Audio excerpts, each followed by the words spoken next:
Sri Kuberan TV நேயர்களுக்கு astro KS ஐயங்காரின் பணிவான நமஸ்காரங்கள். மாத பலன் விஸ்வாவசு வருஷம் மார்கழி மாதம் 16/12/2025 14/1/2026 வரலும் உண்டான நாட்கள்.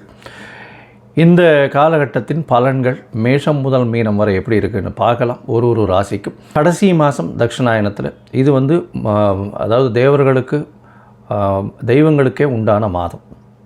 இந்த மாதத்தினுடைய கோல்சாரம் என்ன அப்படின்றத பார்ப்போம். முதல்ல பார்த்தேனால் காலபுருஷ தத்துவத்தின் 4ஆம் ராசியில் இருக்கக்கூடிய குரு பகவான் வக்ரகதியில் இருக்கார். வக்ரகதியில் இருக்கக்கூடிய குரு பகவான் மாதம் பிறந்து ஒரு 5 நாளில் புனர்பூசம் 4ஆம் பாதத்திலிருந்து புனர்பூசம் 3ஆம் பாதம் போய்டுறார். அதாவது 21/12 அன்னைக்கு புனர்பூசம் 3ஆம் பாதம் மிதுன ராசிக்கு போய்டுறார். இந்த காலகட்டத்தில் மாதம் பிறக்கும்பொழுது கேது இந்த மாதத்தில் 5ஆம் ராசியான சிம்மத்தில் இருக்கார்.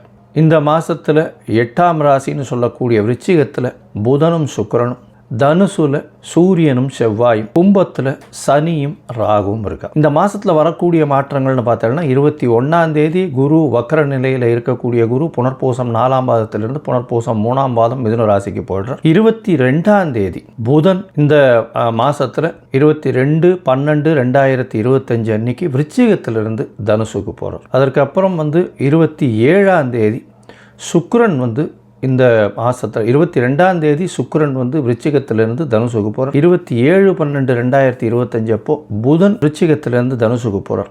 அதுக்கப்புறம் மாத கடைசியில் பார்த்தாலேயானால் 11/1/2025 அன்னைக்கு புதன் தனுசுவிலிருந்து மகரத்திற்கும், அதற்கு பிறகு செவ்வாய் தனுசுவிலிருந்து மகரத்திற்கு 14/1/2026 போகிறார். 21ஆம் தேதி 21/12 குரு வக்கர நிலையில் மாறுறார். சுக்கிரன் 22ஆம் தேதி தனுசுக்கு போகிறார். 27ஆம் தேதி அதாவது 25/12/2025 அன்னைக்கு புதன் தனுசுக்கு போகிறார். 11/1/2026 அன்னைக்கு தனுசில் இருக்கக்கூடிய புதன் மகரத்திற்கு போகிறார். அதற்கு பிறகு இந்த மாதத்தின் கடைசி நாளான 30ஆம் நாள் அதாவது 14/1/2026 அன்னைக்கு செவ்வாய் தனுசுவிலிருந்து மகரத்திற்கு மாறுறார். இது இந்த மாதத்தினுடைய மாற்றங்கள். இந்த மாதத்தில் பார்த்தாலேயானால் 19/12 அன்னைக்கு ஹனுமத் ஜெயந்தி, மார்கழி மூல நட்சத்திரம். அதற்கு பிறகு பார்த்தாலேயானால் 20ஆம் தேதி அன்னைக்கு அமாவாசை, 30ஆம் தேதி வைகுண்ட ஏகாதசி, 2/1/2026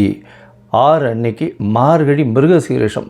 மார்க்கண்டேயன் பிறந்த நாள், அதாவது மிருத்துஞ்சய ஹோமம் பண்ணுவா. உடல் நலம் குன்றியவர்களுக்கு உடல் நலத்தில் ஏற்றம் கொடுக்கக்கூடிய ஹோமங்கள் பண்ணக்கூடிய நாளாக கருதப்படுகிறது. 3/1/2026 அன்னைக்கு ஆருத்ரா, திருவாதிரை நட்சத்திரம், பௌர்ணமி வேறு. ஏன்னா திருவாதிரைன்னும் போது பௌர்ணமி, தனுர்மாசம் வரக்கூடிய பௌர்ணமி ஆருத்ரா சிவன் கோவிலில் மிகப்பெரிய விசேஷம் கொண்டாடக்கூடியது. அது விரதம் இருந்து அந்த ஆருத்ரா தரிசனம் முடிச்சுட்டு தான் எல்லாருமே சாப்பாடு சாப்பிடுவாங்க.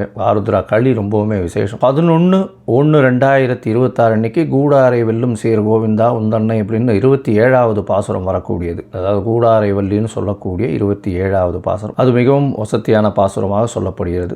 அதற்கு பிறகு 14/1/2026 அன்னைக்கு போகி பண்டிகை. போகி பண்டிகை பழையன கழிதலும் புதியன புகுதலும்னு சொல்லக்கூடியது. தேவையற்ற விஷயங்கள் எதையும் வச்சுக்காமல் வெளியில் போட்டுட்டு, அதாவது மனசுக்குள்ளே இருக்கிறதும் சரி வெளியில் இருக்கிறதும் சரி அகமும் புறமும் தூய்மை அடையக்கூடிய ஒரு விஷயம். ஏன்னா அதுக்கு அடுத்த நாள் மகரத்துக்கு போகிறார் சூரியன். உத்தராயணம் பிறக்கிறது மிகப்பெரிய ஏற்றமான காலம். எல்லா விதமான நன்மைகளும் நடக்கக்கூடிய காலம். இப்போ நடந்ததை விட அதிகப்படியாக நடக்கக்கூடிய விசேஷங்கள் உண்டு. சரி, இப்போ மேஷம் முதல் மீனம் வரை ஒரு ராசியாக என்னென்ன மாற்றங்கள் என்னென்ன ஏற்றங்கள் இருக்குன்னு பார்ப்போம். மீனம் பூரட்டாதி உத்திரட்டாதி ரேவதி இந்த 3 நட்சத்திரம் 9 பாதங்களை கொண்ட ராசி. ராசியின் அதிபதினு சொல்லக்கூடியவர் குரு பகவான். இந்த மாதம் பார்த்தேன்னா தனுர் மாதம், அதாவது மார்கழி மாதம், விஸ்வாவசு வருஷம் 16/12/2025 14/1/2026 வரலும் உண்டான காலகட்டம். உங்களுடைய ராசிக்கு 6ஆம் அதிபதினு சொல்லக்கூடியவர் 10ஆம் இடத்துல இருக்கார். புதிய அரசாங்க வேலை, அரசாங்கம் சம்பந்தமாக வேலைகள் கிடைக்கக்கூடிய வாய்ப்பு, அரசாங்க கான்ட்ராக்ட் கிடைக்கக்கூடிய வாய்ப்பு, தொழிலில் பெரிய அபரிமிதமான ஏற்றம் கிடைக்கக்கூடிய காலகட்டமாக அமைய போகிறது. என்ன சார் வருஷம்தான் தனுர் மாதத்தில் சூரியன் அங்கே போவார், எப்படி சார் அப்படின்னா, இந்த மாதம் ஒரு பெரிய மாற்றம் என்னென்னா 9, 10 அதிபதிகள் 9ஆம் இடத்து அதிபதி 10ஆம் இடத்துல இருக்கார். குரு வந்து 4ஆம் இடத்துல வரார். 21/12/2025 அன்றைக்கி வக்கரகதியில் 4ஆம் இடத்துக்கு வரார். அவர் வந்து பரிவர்த்தனை யோகத்தில் வந்து 4-10 பரிவர்த்தனை ஆகுது. புதன் பகவான் 10ஆம் இடத்துக்கு வரார். அதனால் பரிவர்த்தனை யோகம் அமையிறது. இந்த காலகட்டத்தில் பார்த்தாலேயானால் 10ஆம் அதிபதியும் 6ஆம் அதிபதியும் சேர்ந்து இருக்கக்கூடிய காலகட்டம். தொழிலில் மிகப்பெரிய ஏற்றம் கிடைக்கக்கூடிய காலகட்டம். அரசாங்க சம்பந்தமாக பெரிய ஏற்றம் கிடைக்கக்கூடிய காலகட்டம். அரசாங்க விருதுகள் வரக்கூடிய வாய்ப்புகள் உண்டு. 9ஆம் அதிபதி 10ஆம் அதிபதி சேர்ந்து இருக்கக்கூடிய வாய்ப்பு. அதனால் வந்து தர்மகர்மாதிபதி யோகம்னு சொல்லக்கூடியது பொது காரியங்களுக்கு உங்களுக்கு பொது காரியங்கள் மூலியமாக உங்களுடைய புகழ் அந்தஸ்து கௌரவம்லாம் அதிகமாகக்கூடிய வாய்ப்பு. புதிய வீடு மனை வாங்கக்கூடிய பாக்கியம் இந்த மாதம் உண்டு. தாயின் உடல்நிலையில் நல்ல ஒரு ஏற்றம், உங்களுடைய உடல்நிலையில் நல்ல ஒரு ஏற்றம் இருக்கக்கூடிய காலகட்டம். வெளிநாடு வெளியூர் செல்லக்கூடிய வாய்ப்புகள் உண்டு. வேலை மாறுதல்கள் வரும். உயர் பதவி வரக்கூடிய வாய்ப்புகள் நிச்சயமாக இருக்கும். 9ஆம் இடத்துல சுக்கிரனும் புதனும் இந்த மாதத்தில் இருக்கார். 7-8 அதிபதிகள் 9ஆம் இடத்துல போய் இருக்கிறதுனால கண்டிப்பாக எதிர்பாலினத்தவர் மூலியமாக திடீர் பொருளுதவி வரக்கூடிய வாய்ப்புகள் நிச்சயமாக உண்டு. பார்ட்னர்ஷிப் பிஸ்னஸில் பெரிய ஏற்றம் கிடைக்கக்கூடிய வாய்ப்புகள். வெளிநாடு வெளியூர் சென்று போய் வரக்கூடிய வாய்ப்புகள். படிப்புக்காக வெளிநாடு போயிட்டு வரக்கூடிய வாய்ப்புகள் நிச்சயமாக உண்டு.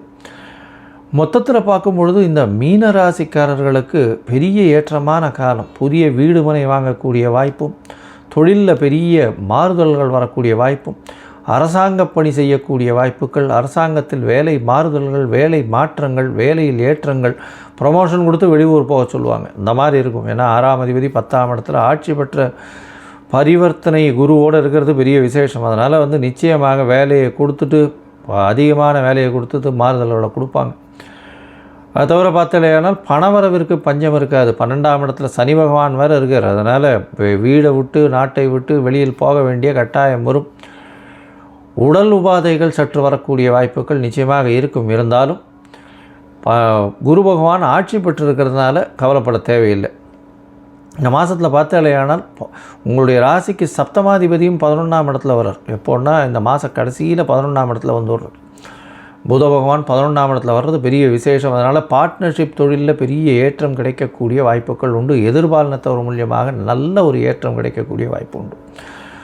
இந்த மாதத்தில் பார்த்தாலே முயற்சிகள் எல்லாமே நிச்சயமாக நிறைவேறக்கூடிய வாய்ப்பு. ஏன்னா 10ஆம் இடத்துல சூரியன் இருக்கிறது திக்பலம், செவ்வாய் இருக்கிறது திக்பலம். அரசு சார்ந்த நிறுவனங்கள், மருத்துவர்கள், அதை தவிர வந்து பார்த்தாலேயானால் இந்த இம்போர்ட் எக்ஸ்போர்ட் பிஸ்னஸ் பண்ணுறவங்க, இந்த கடல்சார் உயிரினங்கள் வந்து இது பண்ணுறவங்க, வியாபாரம் பண்ணுறவங்க, தங்கம் உள்ளிட்ட, அதை தவிர வந்து கேஷியரு, அதாவது பேங்க் கேஷியர், பேங்கிங் செக்மெண்ட்டு இதெல்லாம் பார்க்குறவங்க, அதை தவிர வந்து எழுத்து பணியில் இருக்கவங்க, ப்ரொஃபஸர்ஸ், இவங்களுக்கெல்லாம் பெரிய ஏற்றம் கிடைக்கக்கூடிய காலகட்டமாக அமைய போகிறது.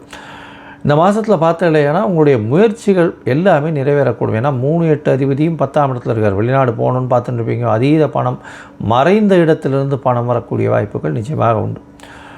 மொத்தத்தில் இந்த காலகட்டத்தில் முயற்சிகள் நல்லபடியாகவே இருக்கும். சில நாட்கள் முயற்சியை தவிர்க்கிறது நல்லது. அந்த சில நாட்கள் அப்படின்னு சொல்லக்கூடியது வந்து சந்திராஷ்டம நாட்கள் அப்படின்னு சொல்கிறோம். இந்த சந்திராஷ்டம நாட்கள் என்னென்னைக்கு வருது அப்படின்னு பார்த்தோம்னா 16-12-2025 17-12-2025 வரலமும், 11-1-2026 13-1-2026 வரலும் உண்டான காலகட்டம் வந்து சந்திராஷ்டம நாட்களாக இருக்குது. இந்த காலகட்டத்தில் புதிய முயற்சி வேண்டாம், வெளியூர் வெளிமாநிலம் பிரயாணம் வேண்டாம்னு சொல்கிறோம். ஒருவேளை பண்ண வேண்டி இருந்ததே ஆனால் சந்திர பகவானுக்கு உண்டான எளிய பரிகாரம், அருகில் இருக்கக்கூடிய கோசாலையில் உங்களால் முடிஞ்ச அகத்திக்கீரை கட்டு வாங்கி கொடுத்துட்டு போங்க. உங்களுக்கு உண்டான சந்திராஷ்டமத்தின் தாக்கம் நிச்சயமாக குறையும். இந்த மாதத்தில் வந்து அருகில் இருக்கக்கூடிய குரு பகவான், அதாவது தட்சிணாமூர்த்தியை போய் வலம் வந்துட்டு வாங்கும். வியாழக்கிழமை அன்றைக்கி தட்சிணாமூர்த்தியை போய் 3 தரம் சுற்றிட்டு வாங்க. எலுமிச்சம்பழம் மாலை ஒன்று போடுங்க. மூக்கு கடலை சுண்டல் பண்ணுங்க. அது பண்ணுறதன் மூலியமாக உங்களுடைய பிரச்சனைகள் எதுவாக இருந்தாலும் நிச்சயமான வெற்றியை தேடி வெற்றி வந்து குமியக்கூடிய வாய்ப்புகள் நிச்சயம் உண்டு. ஸ்ரீ குபேரன் டிவியை பார்த்தமைக்கு நன்றிகள். மேலும் இது போன்ற தகவல்களை தெரிந்து கொள்ள ஸ்ரீ குபேரன் டிவியை சப்ஸ்கிரைப் செய்யுங்கள். மறக்காமல் பெல் ஐக்கானை கிளிக் செய்யுங்கள்.